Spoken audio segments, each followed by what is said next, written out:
Okay, तो start करते हैं हिस्ट्री। हम लोगों ने लास्ट लेक्चर में क्या देखा था? वैसे लास्ट लेक्चर में हम पैलियोलिथिक, मेजोलिथिक, नियोलिथिक और कैल्कोलिथिक के बारे में समझ चुके थे।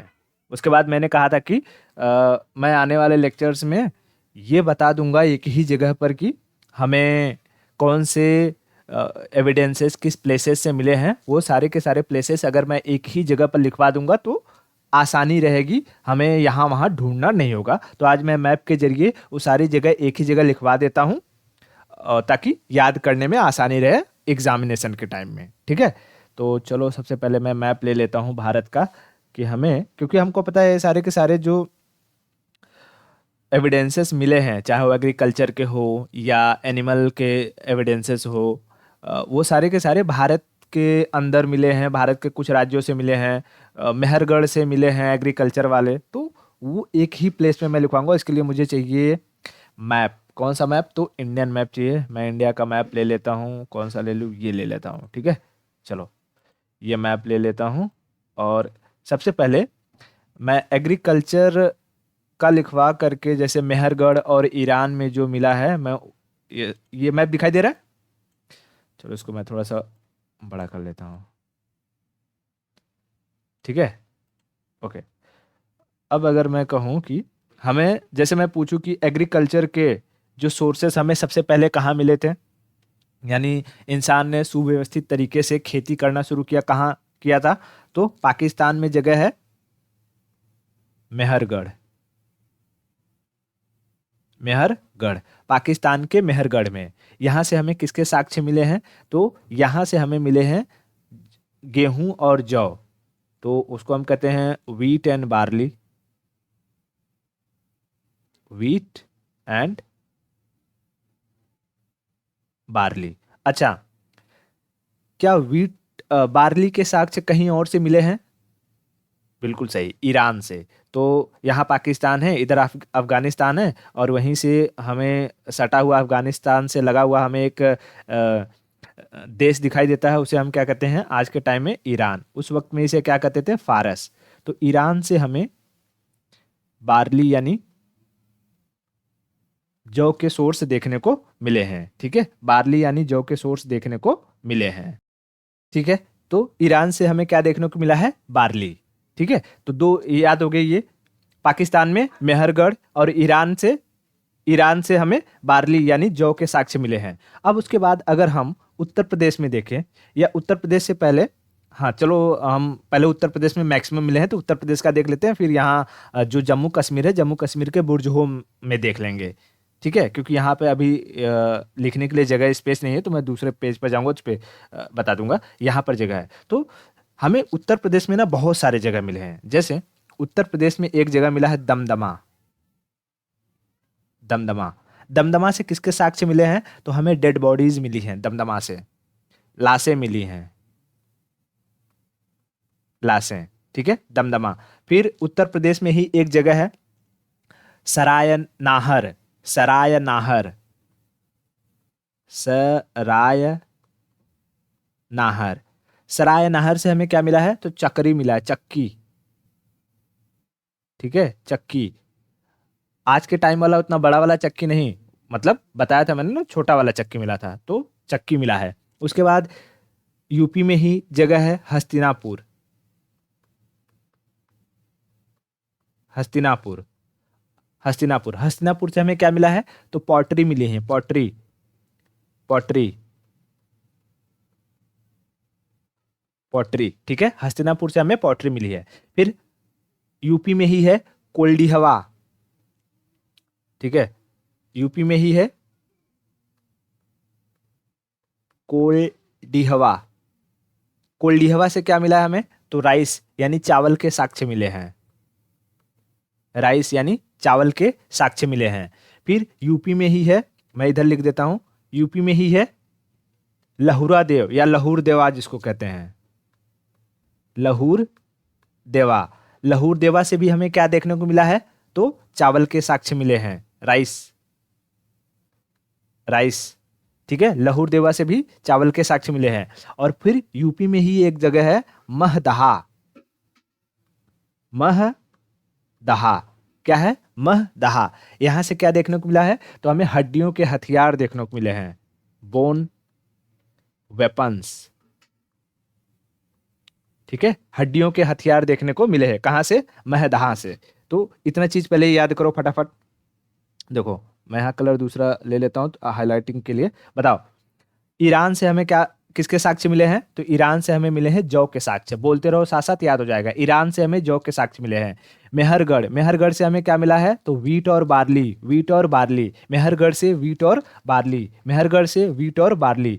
उत्तर प्रदेश, ये क्या है? यूपी। यूपी से हमें बहुत जगह, दमदमा, दमदमा, पहले जगह याद करो, दमदमा, दमदमा से लाशें मिली हैं, दमदमा से लाशें मिली है। सराय नाहर, सराय नाहर से चक्की मिला है, सराय नाहर से चक्की मिला है। हस्तिनापुर, हस्तिनापुर, हस्तिनापुर से हमें पॉटरी मिले हैं, पॉटरी यानी मटका जो होता है, पॉटरी मिला है।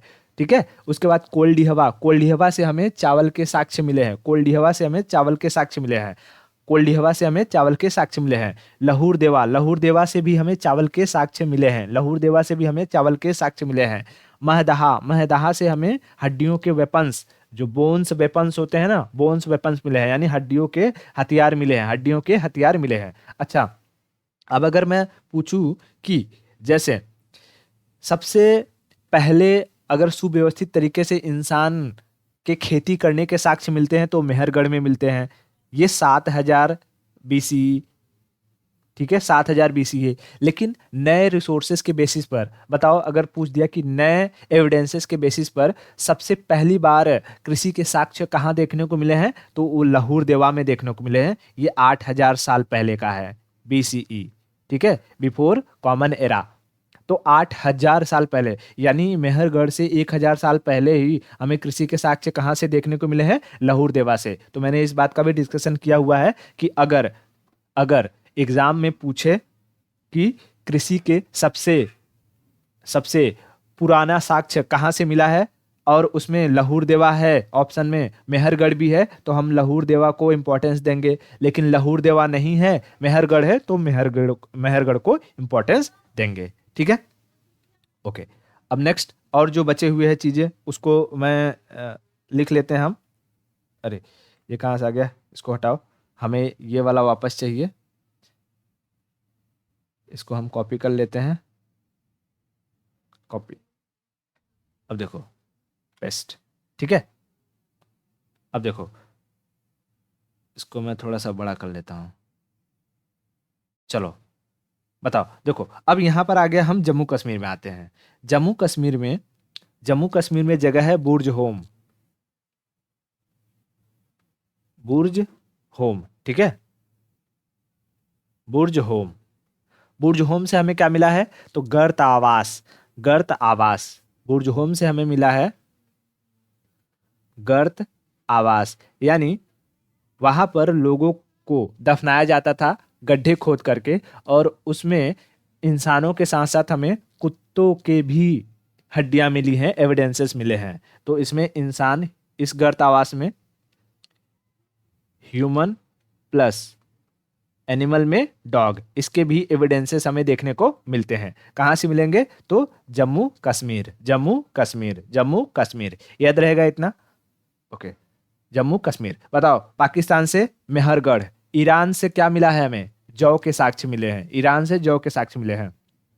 उत्तर प्रदेश के दमदमा से क्या मिला है? उत्तर प्रदेश के दमदमा, महदा नहीं, दमदमा, दमदमा से देखो, दमदमा डेड बॉडी, द से दमदमा, द से डेड बॉडी। ठीक है, द से दमदमा, द से डेड बॉडी। और वही कह देगा कि महदहा, महदहा तो बोन, बोन हड्डी, हड्डियों के हथियार। ठीक है, महदहा, महदहा हड्डियों के हथियार, और दमदमा डेड बॉडी, महदहा हड्डियों के हथियार। ये दोनों में कंफ्यूजन होता है। लहूर देवा में कोई कंफ्यूजन नहीं रहेगा, क्योंकि याद रहेगा कि लहूर देवा में चावल मिले हैं। ठीक है, लहूर देवा में चावल मिले हैं, कोल्डिहवा में चावल मिला है, लहूर देवा कोल्डिहवा चावल मिला है। हस्तिनापुर, हस्तिनापुर में हमें क्या देखने को मिल जाएगा? हस्तिनापुर में, तो हस्तिनापुर में हमें पॉटरी देखने को मिल जाएंगे, पॉटरी के साक्ष्य देखने को मिल जाएंगे। ठीक है, पॉटरी के साक्ष्य देखने को मिल जाएंगे। इतना क्लियर हुआ? ओके, चलो अब उत्तर प्रदेश से ही हम यहाँ बिहार में जाएंगे। तो बिहार में हमें एक पेंटिंग, पॉटरी के साक्ष्य देखने को मिलते हैं। कहाँ से? चिरांद, बिहार में है चिरांद जगह, चिरांद। चिरांद से हमें क्या देखने को मिला है? पॉटरी, पॉटरी के साक्ष्य देखने को मिला है, यानी मटके वगैरह, ठीक है, मैं दिखा दूंगा अभी पॉटरी वगैरह के साक्ष्य। चिरान से हमें पॉटरी के साक्ष्य मिले हैं, चिरान से पॉटरी के साक्ष्य मिले हैं। अच्छा, यहीं उत्तर प्रदेश में एक जगह मैंने और नहीं बताई जहां से हमें पेंटिंग के भी साक्ष्य मिले हैं, वो है सुहागी घाट। ये भी याद रख लेना, उत्तर प्रदेश से। देखो इसमें लिखने लायक है, यहाँ तो लिखना है, चलो यहीं पर लिख देता हूँ। जैसे उत्तर प्रदेश में एक जगह और है सुहागी घाट, सुहागी घाट, ठीक है, सुहागी घाट। यहां से हमें क्या देखने को मिला है? पेंटिंग के साक्ष्य, पेंटिंग, ठीक है, पेंटिंग्स के साक्ष्य देखने को मिले हैं उत्तर प्रदेश के सुहागी घाट से, सुहागी घाट से, सुहागी घाट से, ठीक है, सुहागी घाट से। चिरांद, बिहार, बिहार के चिरांद से पॉटरी मिले हैं, पॉटरी, पॉटरी, ठीक है, बिहार के चिरांद से क्या मिला है? पॉटरी, ठीक है। उसके बाद राजस्थान में आ जाओ, राजस्थान का बागौर, राजस्थान का बागौर, यहां से हमें क्या मिला है? तो एनिमल, ठीक है, एनिमल के साक्ष्य मिले हैं। राजस्थान के बागौर से हमें एनिमल के साक्ष्य यानी जानवरों के हड्डियां देखने को मिलती है, जानवरों के साक्ष्य मिले हुए हैं, जानवरों के साक्ष्य मिले हुए हैं। अब हमने देख लिया हमारा राजस्थान भी हो गया, उत्तर प्रदेश हो गया, बिहार हो गया। अब हम आ जाएंगे मध्य प्रदेश। तो मध्य प्रदेश में सबसे इंपॉर्टेंट क्या है बताओ? ये तो बिल्कुल नहीं भूलना चाहिए। तो मध्य प्रदेश में है भीमबेटका, नंबर 1, भीमबेटका। बताओ भीमबेटका से क्या मिला है हमें? तो पेंटिंग यानी चित्रकारी। ये चित्रकारी कैसी है? तो गुफा चित्रकारी। चित्रकारी कैसी है? गुफा चित्रकारी, क्योंकि गुफा के अंदर मिला है, भीमबेटका गुफा के अंदर मिला है। बताओ भीमबेटका किन पहाड़ियों में है? विंध्याचल, यहां मैं लिख देता हूं, याद रखना है सब चीजें, ठीक है। विंध्याचल किस नदी के किनारे? तो नर्मदा, नर्मदा नदी के किनारे, नर्मदा नदी के किनारे। अच्छा, यही मध्य प्रदेश में ही एक जगह है आदमगढ़। क्या है? आदमगढ़, अभी पूछूंगा। आदमगढ़, आदमगढ़ से हमें क्या मिला है? तो आदमगढ़ से हमें जानवरों के साक्ष्य मिले हैं, एनिमल्स, एनिमल्स के एविडेंस मिले हैं। बताओ पाषाण काल में पाला गया सबसे पहला जानवर कौन सा था? कुत्ता था, सबसे पहला जानवर कुत्ता था। तो आदमगढ़ से हमें किसके साक्ष्य मिले हैं? जानवरों के। राजस्थान के बागौर से जानवरों के, भीमबेटका से पेंटिंग का, यूपी का सुहागी घाट से पेंटिंग का, यूपी के सुहागी घाट से पेंटिंग का, उत्तर प्रदेश के हस्तिनापुर से पॉटरी का, और बिहार के चिरांद से पॉटरी का, ठीक है, बिहार के चिरांद से पॉटरी का, पॉटरी का। इतना क्लियर हो गया? ओके, चलो नेक्स्ट हम देखते हैं। नेक्स्ट हम अब आ जाते हैं साउथ में, ठीक है, साउथ में। अगर हम साउथ में देखेंगे तो देखो साउथ में हमें मिलेगा तमिलनाडु, तमिलनाडु के चेन्नई में, तमिलनाडु के चेन्नई में जगह है पल्लव रन, ठीक है, जगह का नाम क्या है? पल्लव रन, पल्लव रन, चेन्नई में। कहा? चेन्नई में पल्लव रन। पल्लव रन से हमें क्या मिला है? तो मानव की खोपड़ी, ह्यूमन स्कल, ह्यूमन स्कल, ठीक है, मानव की खोपड़ी, मानव की खोपड़ी। पल्लव रन से हमें क्या देखने को मिला है? मानव की खोपड़ी, मानव की खोपड़ी। इतना क्लियर हुआ? सारे के सारे जगह एक बार पूछूं, सब बता दोगी? चलो ठीक है, मैं एक बार में सब पूछता हूं, फटाफट बताओ, ठीक है। इसको मैं छोटा कर लूं थोड़ा, ताकि एक ही जगह पे आ सके।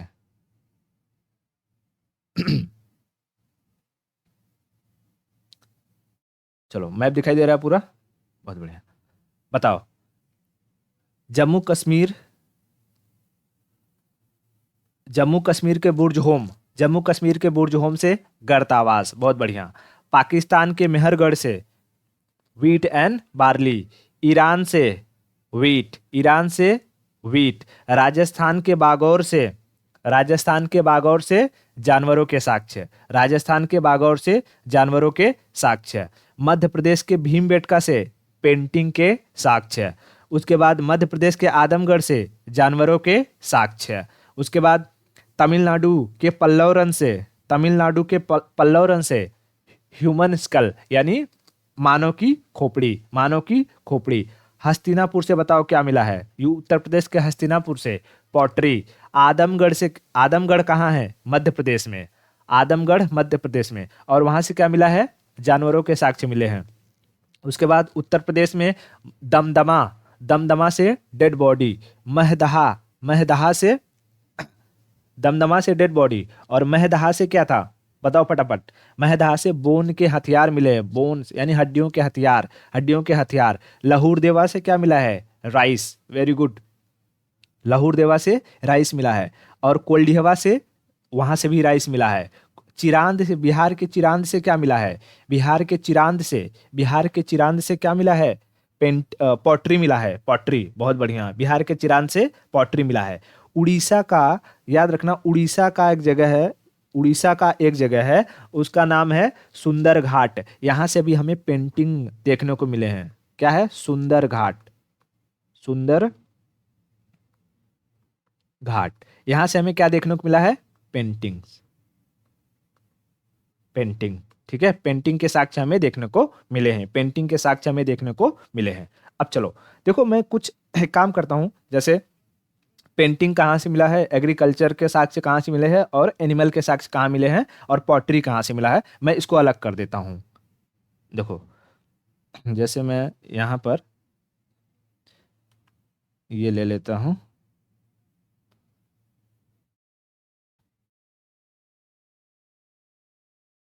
यहाँ मैं अलग क्या क्या कर दूं, देखो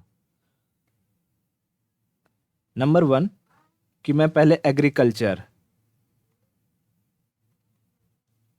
एग्रीकल्चर के साक्ष्य। Number 2 animal. Number 3, number 3 paintings. Number 4, number 4 क्या रहेगा, एग्रीकल्चर हो गया, एनिमल हो गया, पेंटिंग हो गया, और पॉटरी, ठीक है, ये AAPP, एग्रीकल्चर, एनिमल, पेंटिंग और पॉटरी, ठीक है, एग्रीकल्चर, एनिमल, पेंटिंग और पॉटरी, ठीक है। ओके चलो देखो, अगर एग्रीकल्चर की बात करें तो ईरान आ जाएगा, ईरान, मेहरगढ़, मेहरगढ़, ईरान और मेहरगढ़, ठीक है, ईरान और मेहरगढ़। फिर उत्तर प्रदेश में, उत्तर प्रदेश में मैं नंबरिंग डालते जाऊं, 1 2, उत्तर प्रदेश में लहूर देवा, लहूर देवा, ये हो जाएगा हमारा 3 नंबर। उसके बाद हमारा ये अपना क्या कहते हैं, कोल्डी हवा, कोल्डी हवा, ये हो जाएगा नंबर 4, ठीक है, कोल्डी हवा नंबर 4। उसके बाद और कुछ 4 हो गए हमारे एग्रीकल्चर के साक्ष्य, ठीक है, 4 एग्रीकल्चर के साथ। उसके बाद अगर हम बात करें कि हमें एनिमल के साक्ष्य कहाँ कहाँ से मिले हैं, तो एनिमल के साक्ष्य के लिए नंबर 1 यहाँ बागौर, बागौर, ठीक है, बागौर। नंबर 2 यहाँ पर आ जाएगा आदमगढ़, आदमगढ़, ठीक है। फिर यहाँ पर नंबर 3 कर सकते हो बुर्ज होम, बुर्ज होम, ठीक है, बुर्ज होम, बुर्ज होम, ये हो गया हमारे एनिमल। उसके बाद अगर हम पेंटिंग की बात कर लें, पेंटिंग, तो पेंटिंग के लिए सबसे फेमस हमारा मध्य प्रदेश का भीमबेटका, भीम बेटका, ठीक है। उसके बाद उत्तर प्रदेश में, उत्तर प्रदेश में सुहागी घाट, ठीक है, सुहागी घाट, दूसरा नंबर लिख लो, सुहागी घाट, सुहागी घाट। और फिर यहाँ उड़ीसा में आ जाएगा तीसरा नंबर हमारा सुंदर घाट, सुंदर घाट, सुंदर घाट। ये किसके लिए हैं, ये सारे के सारे पेंटिंग के लिए हैं, ठीक है, पेंटिंग के लिए। और उसके बाद अगर हम पॉटरी की बात कर दें तो पॉटरी के लिए देखो, पॉटरी हमें मिल जाएगा हस्तिनापुर से, नंबर 1 हस्तिनापुर से पॉटरी मिल जाएगा। नंबर 2 बिहार के चिरांद से हमें पॉटरी मिल जाएगा। बिहार के चिरांद से हमें पॉटरी मिल जाएगा। अब अगर उसी के साथ हम एक नंबर 5वां अगर लिख लें, डेड बॉडीज। तो डेड बॉडीज में हमें उत्तर प्रदेश का ही याद रखना है। यहाँ पे जगह तो नहीं मिल रहा है, बट कहीं पर ऐसे एडजस्ट कर लेते हैं। उत्तर प्रदेश में हमें दमदमा, ठीक है, उत्तर प्रदेश का दमदमा, वहाँ डेड बॉडी। और महदहा, डेड, वहाँ से बोन्स के हथियार मिले हैं, तो इतना भी अगर याद रखते हैं तो इनफ है। एग्जामिनेशन में इसमें से कोई भी आया वो हमें भूलेगा नहीं। तो हमने इस तरीके से अलग कर लिया। एग्रीकल्चरल सोर्स अलग कर लिए हैं, एनिमल कहाँ कहाँ से मिले वो देख लिए, पेंटिंग कहाँ मिले, पोट्री कहाँ मिले, और डेड बॉडीज कहाँ मिले हैं। ठीक है, डेड बॉडीज कहाँ मिले हैं लास्ट में देख लिए। आई होप सारा चीज क्लियर है। Very good. और इस तरीके से यहाँ पर हमारा जो प्री हिस्टोरिक पीरियड था वो पूरी तरीके से खत्म होता है। ठीक है, ओके। बताओ, प्री हिस्टोरिक को हमने, मतलब इतिहास को 3 कालखंड में विभाजित किया, तो प्री हिस्टोरिक को विभाजित करने के पीछे लॉजिक क्या था? हमने उसे प्री हिस्टोरिक क्यों कहा था? क्योंकि यहाँ पर हमारे पास सिर्फ क्या मिले हैं? आर्कियोलॉजिकल सोर्सेस, आर्कियोलॉजिकल सोर्सेस है। क्या यहाँ पर कोई रिटर्न सोर्स मिला है? नहीं, यहाँ पर रिटर्न सोर्स नहीं मिला है। सो रिटर्न सोर्स नहीं मिला है। ठीक है, रिटर्न सोर्स नहीं मिला है। अच्छा, ये चिरांद का ये दिखाना था, चिरांद का, चलो दिखा देते हैं। अगर हम यहाँ जाएं और मैं इसको ओपन कर लेता हूँ, तो ये सारे के सारे तो चित्र मैंने दिखाए हुए थे पहले ही, कि भाई कैसे यहाँ पर इंसान ने पत्थर वगैरह से आग वगैरह निकाली थी। आर्कोलॉजिकल सोर्सेस क्या होते हैं सारे दिखाए हुए थे। उसके बाद एविडेंसेस दिखाए थे, फिर कोपनहेगन के बारे में भी बताया हुआ था कि क्या है कैसे है ना।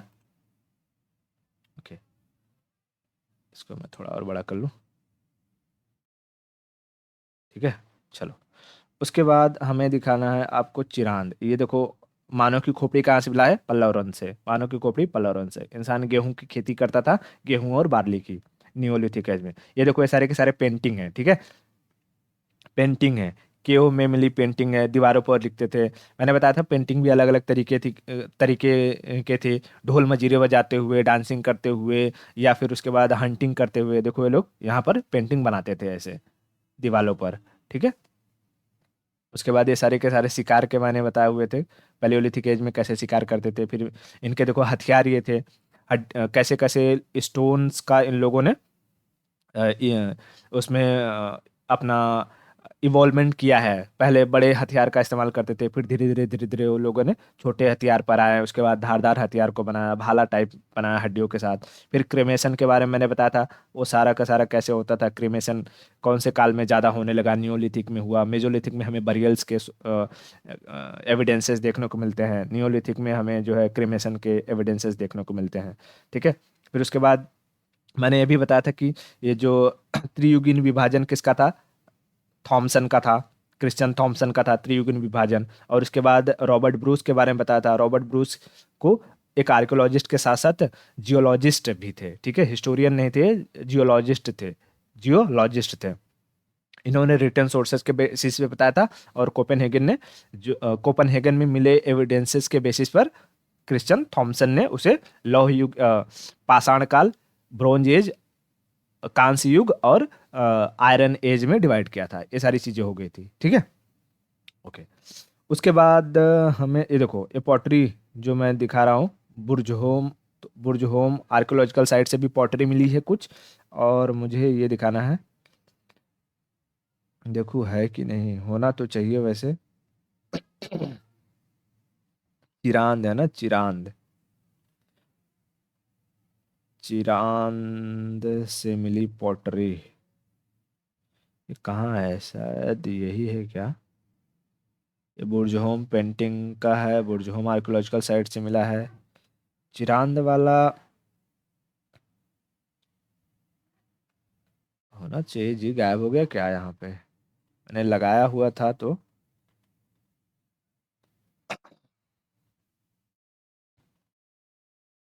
अभी नहीं दिख रहा है। चलो मैं इसको बाद में कभी निकाल करके दिखा दूंगा। वैसे नेट पर सर्च मारेंगे तो दिखा देता है चिरांद किस लिए फेमस था और वहाँ से क्या क्या चीज़ें मिली हैं। ये देखो यहाँ है चिरांद, हाँ ठीक है। ये आर्कियोलॉजिकल साइट है, चिरांद है। और इसको मैं बड़ा कर देता हूँ। अगर मैं यहाँ देखो चिरांद, ठीक है। Chirand is the archaeological site in Saran district of Bihar situated in the northern Ganga prehistoric period known as this neolithic. और आयरन एज वगैरह उसके बाद में इसके हम एक्सकेवेशन से मिला है कि यहाँ पर नियोलिथिक, कैल्कोलिथिक और आयरन एज के सेटलमेंट देखने को मिलते हैं। अच्छा, जब हम यहाँ इसकी बात करते हैं, जब भी पैलियोलिथिक, नियोलिथिक और मेजोलिथिक की बात करते हैं, मेजोलिथिक नियोलिथिक की बात करते हैं, तो मेहरगढ़ एक ऐसा जगह था जहाँ से हमें तीनों टाइम पीरियड के साक्ष्य देखने को मिलते हैं। मतलब कि ये तीनों टाइम पीरियड में, चाहे वो पैलियोलिथिक हो, मेजोलिथिक हो, नियोलिथिक हो, तीनों टाइम पीरियड में ये एग्जिस्ट करता था मेहरगढ़। ठीक है, इस बात को याद रखना, मेहरगढ़ तीनों टाइम पीरियड में एग्जिस्ट करता था। इतना क्लियर है?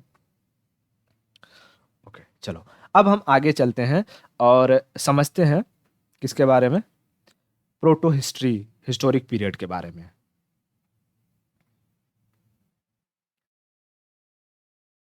Proto historic period. Proto historic period की खासियत क्या है? Can you tell me? Proto historic की खासियत है कि हमें यहाँ पर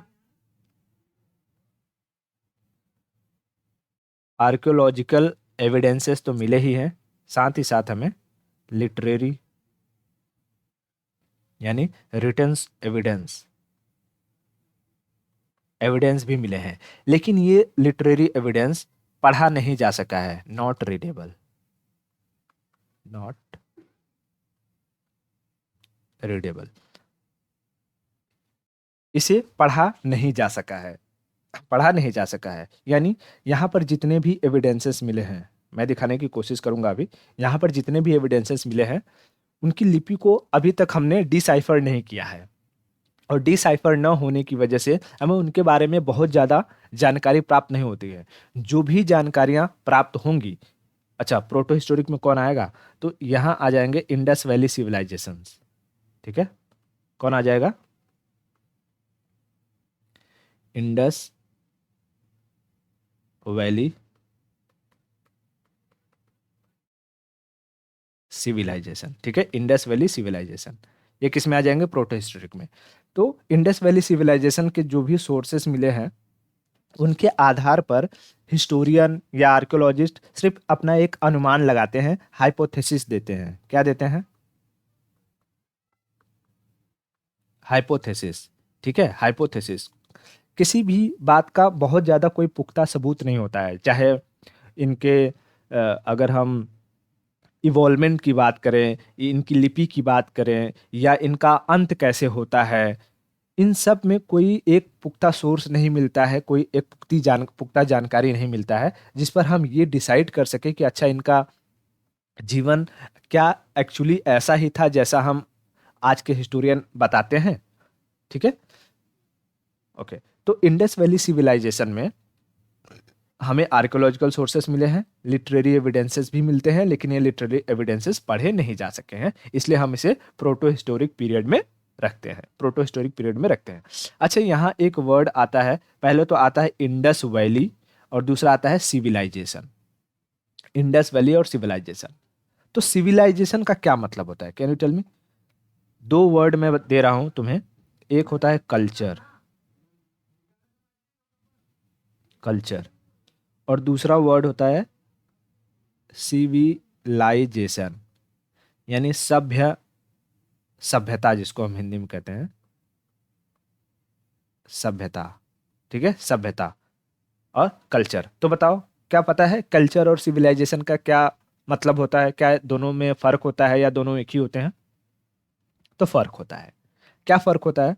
तो जैसे अगर हम एक एग्जाम्पल से समझते हैं ना, मान लो कि ये 5 लोगों का परिवार है, ठीक है, 5 लोगों का परिवार है। ये सारे के सारे परिवार कैसे हैं?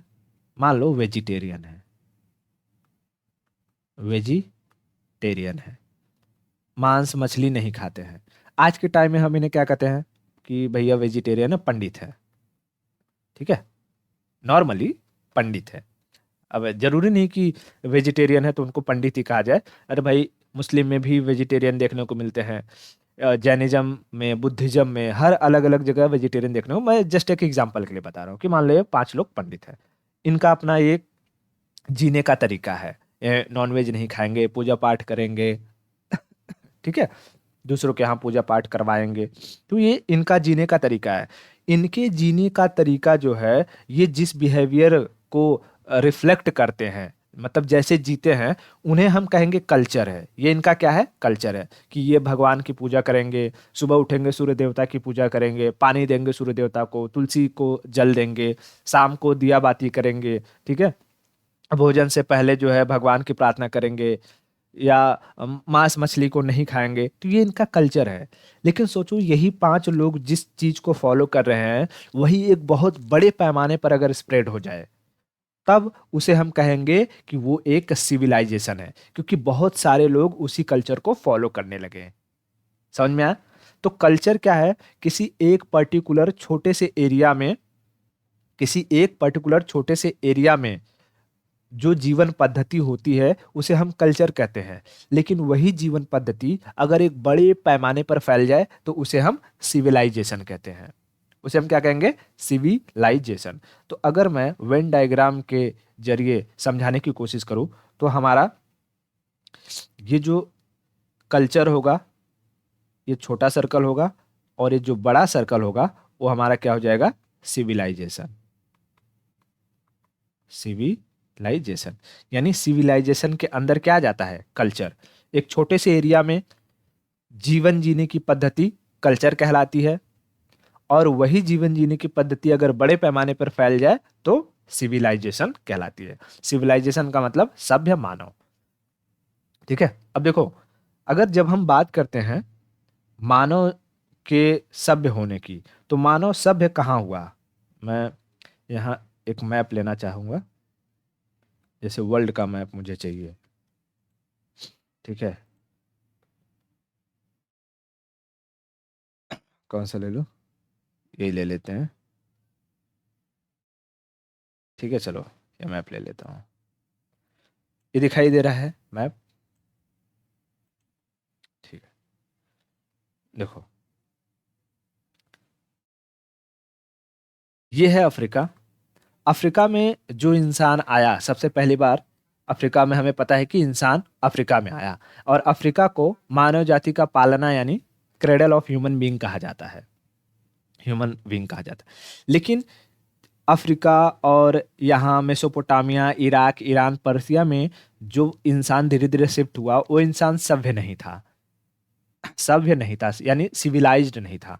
इंसान सिविलाइज्ड हुआ कब? जब वो एशिया में आया, ठीक है, एशिया में आया, यानी भारत में, भारत के आसपास के क्षेत्रों में जब इंसान पहुंचता है, तब उसके सिविलाइज्ड होने के साक्ष्य मिलते हैं। इसलिए यहाँ पर, क्योंकि इंडस रिवर है, यहाँ से बहती है इंडस रिवर, हमको पता है। मैं अगर भारत के मैप पे ड्रॉ करने की कोशिश करूं, जैसे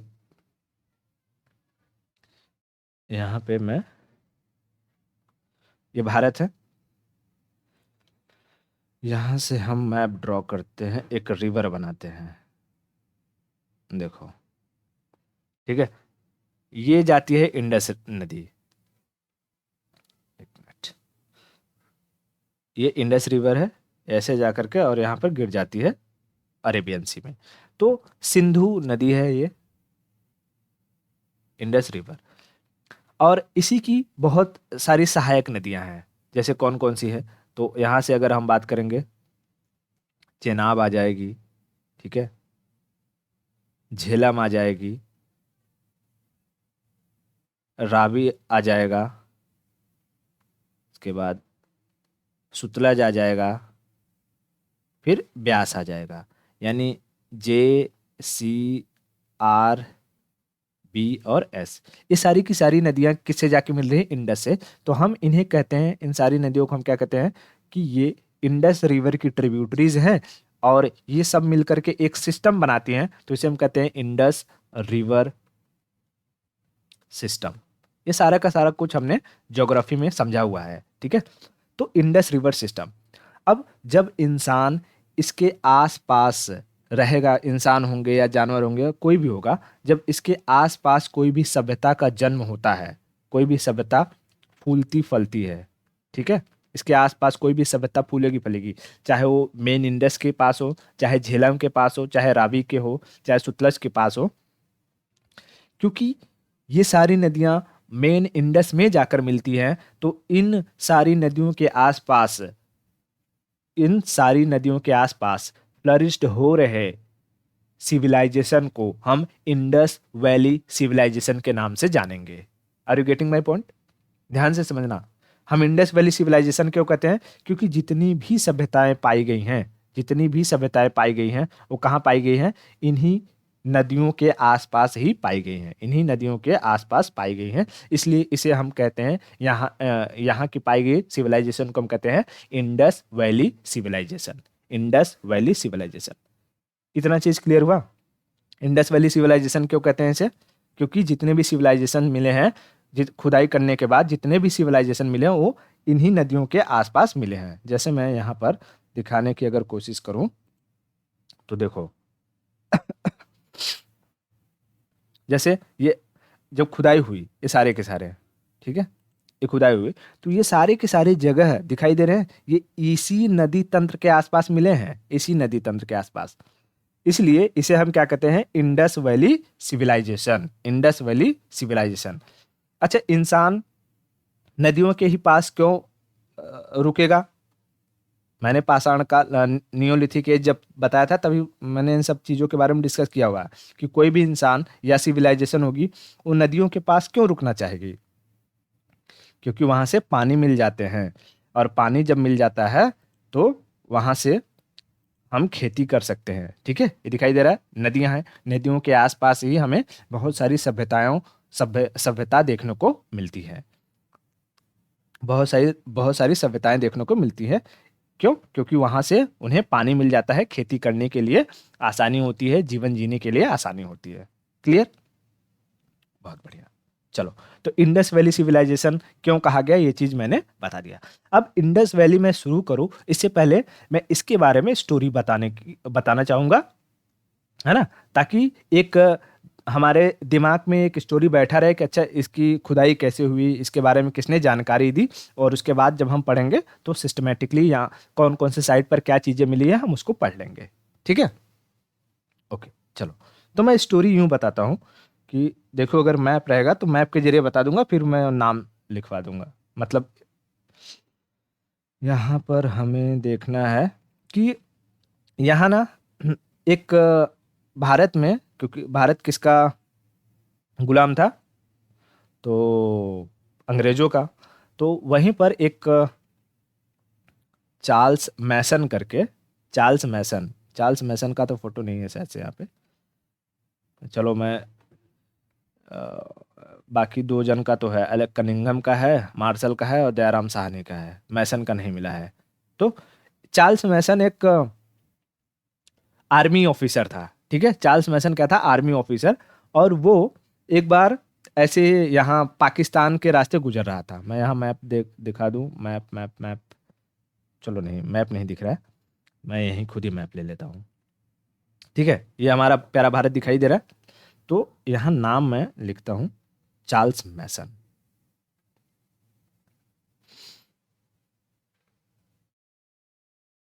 चार्ल्स मैसन, चार्ल्स मैसन। चार्ल्स मैसन क्या था? तो आर्मी ऑफिसर था, सैनिक था वो। यहाँ से जा रहा था, हेड था, पाकिस्तान पाकिस्तान से गुजर रहा था। तो उसने देखा कि पाकिस्तान में एक बहुत बड़ा ना मॉन्ड है। मॉन्ड समझते हो? मिट्टी का टीला, मिट्टी का टीला, एक बहुत बड़ा मॉन्ड था, मिट्टी का टीला। तो उसने वहाँ के लोगों से पूछा मॉन्ड में दिखाता हूँ, देखो ये दिखाई दे रहा है,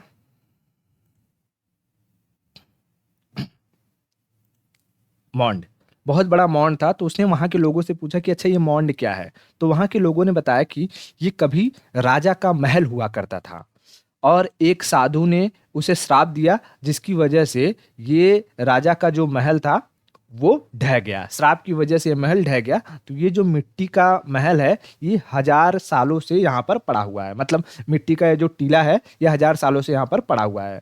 तो चार्ल्स मैसन को लगा कि ठीक है, ऐसी ऐसी स्टोरी है। उसने अपने डायरी में लिखा और वो चला गया। अपने डायरी में ये स्टोरी लिख करके वो चला गया। उसके बाद भारत में एक दूसरे पर्सन आते हैं, उनका नाम रहता है कनिंघम। क्या नाम रहता है? कनिंघम। मैं उनकी फोटो दिखाने की कोशिश करूं कि अगर यहाँ पर दिख जाए। तो कनिंघम आते हैं और भारत में आर्कियोलॉजिकल जो सर्वे होता है उसके जो है हेड बनाए जाते हैं, ठीक है। और यानी एक तरीके से उन्होंने आर्कियोलॉजिकल सर्वे ऑफ इंडिया की शुरुआत करी। तो इसलिए कनिंघम को यहाँ दिखाई दे रहा है, ये अलेक्जेंडर कनिंघम। पूरा नाम याद रखने है, सिर्फ कनिंघम याद रखो, उतना बहुत है। तो जो कनिंघम है, ठीक है, कनिंघम को आर्कियोलॉजिकल सर्वे ऑफ इंडिया का फादर कहा जाता है। इन्होंने आर्कियोलॉजिकल सर्वे ऑफ इंडिया को स्टार्ट किया, ठीक है। और स्टार्ट किया तो उन्होंने जॉन मार्शल, जो चार्ल्स मार्शल थे, उनकी नोटबुक को पढ़ा। तो उन्हें लगा कि अच्छा, उन्होंने बताया कि भाई यहाँ पर कोई मॉन्ड है और इसकी ऐसी ऐसी स्टोरी है। और वहाँ से कनिंघम ने क्या किया कि कुछ सैंपल लिया और सैंपल लेकर के चले गए। अपने स्टाफ को कहा कि देखो, मैंने यहाँ से कुछ सैंपल लिए हैं, कभी अगर मौका मिले तो यहाँ पर खुदाई करना और देखना क्या है, 1000 सालों से पड़ा हुआ है तो शायद कुछ ना कुछ मिल ही जाए। और फिर ये भी चले गए। उसके बाद आते हैं जॉन मार्शल। देखो कौन? John Marshall. जॉन मार्शल आते हैं, तो मैं दिखाऊं, जॉन मार्शल ये रहे। जॉन मार्शल आते हैं और ये वहां से खुदाई करने के लिए सोचते हैं। तो जॉन मार्शल क्योंकि आर्कियोलॉजिकल सर्वे के दूसरे हेड बनाए जाते हैं, अभी वो कनिंघम नहीं रहे, कनिंघम ने तो स्टार्ट किया और चले गए, जॉन मार्शल को हेड बनाया जाता है। और ये खुदाई करने के लिए सोचते हैं। खुदाई करने के लिए बोलेंगे अपने टीम से, तो ये खुद खुदाई करेंगे नहीं क्योंकि हेड है। तो दयाराम साहनी कौन? दयाराम साहनी। दयाराम साहनी को उसे खोदने की के लिए आदेश मिलता है। किसके जरिए? जॉन मार्शल के जरिए। और दयाराम साहनी जब उसे खोदते हैं तो उन्हें वहां पर स्ट्रक्चर्स दिखाई देते हैं। यानी कि पहले सीढ़ियाँ मिलती हैं, फिर वेल्स मिलते हैं, कुएं मिलते हैं, कुछ कुछ नालियाँ मिलती हैं, सड़कें मिलती हैं, बाउंड्री मिलती है। बहुत एक अच्छा वेल डेवलप्ड शहर की तरह एक स्ट्रक्चर मिलता है। उसे देख करके जॉन मार्शल आश्चर्यचकित रह गया। और उसने ब्रिटेन में लोगों से गुहार लगाई, क्योंकि अब खुदाई वगैरह करने के लिए पैसों की जरूरत पड़ती है, तो पैसे थे नहीं। तो वो चाहता था कि वहां से ब्रिटेन से फंडिंग आए, तो हम और भी एक्सकेवेशन कर सके, खुदाई कर सके, ठीक है, एक्सकेवेशन कर सके, खुदाई कर सके। तो वहां पर जब उसने बताया कि भाई हमने एक भारत में एक ऐसी सभ्यता का खोज की है जो शायद दुनिया का सबसे पुरानी सभ्यता है और वेल डेवलप्ड सभ्यता है, ठीक है।